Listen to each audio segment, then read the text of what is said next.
motor ជ្រៀកឈើឬក៏ជា motor កាត់ឈើមក total motor នេះគឺវាមានកម្លាំង 1400 វ៉ាត់ដែលជាប្រភេទ motor ជ្រៀកឈើមានល្បឿនបង្វិលជុំ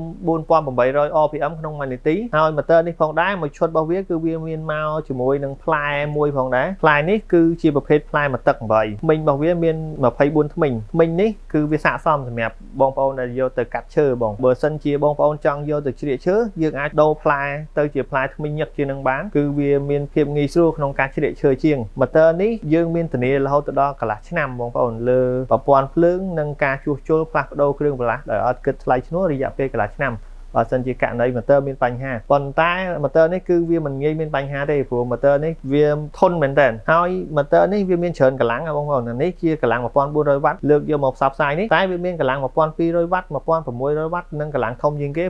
2200 វ៉ាត់អញ្ចឹងបើបងប្អូនចាប់អារម្មណ៍បងប្អូនអាចឆាតចូល page Total Tour Cambodia ឬក៏បងប្អូនអាចរកទិញបាននៅគ្រប់ depot លក់គ្រឿងសំណង់ទាំងអស់ទូទាំងប្រទេសកម្ពុជាយើងអរគុណ